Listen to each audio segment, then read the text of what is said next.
Samahan niyo naman ako sa isang episode ng buhay ko dito bilang isang nanay sa Raw at yan nga, ginautdan ko ang kukusang akon nga bata kay medyo mahaba na at later pala is aalis kami, pupunta kami sa my Chinese store kasi may bibilhin kami doon na pang pump ng balon kasi wala kami dito. At hello pala sa aking napaka-cute na anak at wala dito yung aming tatay, meron siyang work today. Ito na pala yung ginawa kong foodie ni Indayana. This is kalabasa with milk para hindi mag-dry yung kanyang foodie. Ganito lang kadami yung mga ginagawa ko sa kanya kasi hindi niya naman nauubos. Pero yung kalabasa is isa sa paboritong pagkain ng aking Junaki.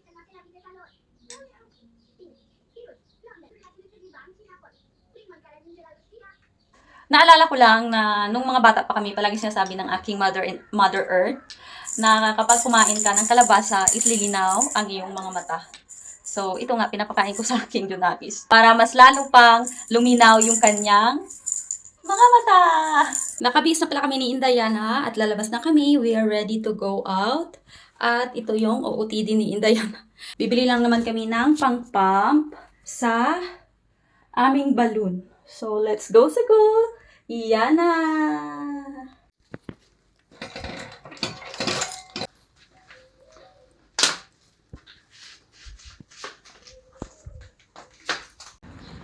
Nandito na kami sa labas and maganda yung weather hindi siya masyadong mainit pero of course habang naglalakad kami ni Indayana is ginapaypayan ko siya at may nagbebenta rin dito na watermelon sa tabi ng boom.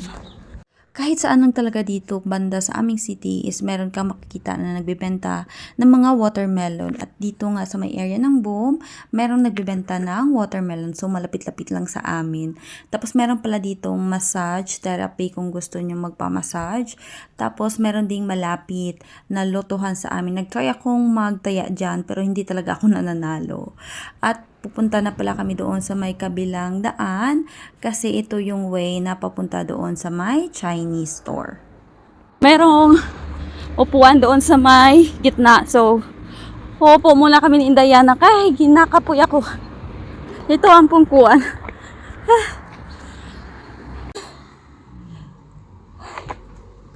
Nagpurupong ko kami diyan ay sa may pulungkuan kay Perdagidya kahapo. Lapit naman lang kami sa may Chinese store pero sige lang magpurpahuway kami kay medyo mahangin diri. Kagamuin ang view namon sa likod. Kapag autumn sa may part nga ini, nami na di siya mag picture kay ang mga dahon nagalain ang color tapos nagkakaldagdag naman sila. So Instagrammable kapag nagpicture ka dito. Kaso nga lang wala silang nilagay na maraming upuan nga dito. Isa lang, ito lang siya. So, konti lang yung mga tao na tumatambay dito. Kanami, kahangin diri. Preska sa pamatsyag. Indayana, nagkakalingaw siya tanaw sa mga salakyan nga nagaagi. So, nagstay lang kami ni Indayana doon sa may upuan ng mga 15 minutes. Then, ito na nga, naglalakad na kami papunta doon sa may Chinese store. Ang tahimik ng aming lugar. Matabog kita Indayana. Paglabas ko kanina sa aming building, akala ko hindi mainit kasi hindi ko siya na-feel. Pero budol pala siya. Grabe pala dito yung init. Mabuti na nga lang. At papasok na ako dito sa my Chinese store. Nandito na kami sa may loob ng Chinese store. So maghanap na kami ng pump ng balloon. At tingnan nyo naman mga palangga yung aking nakita.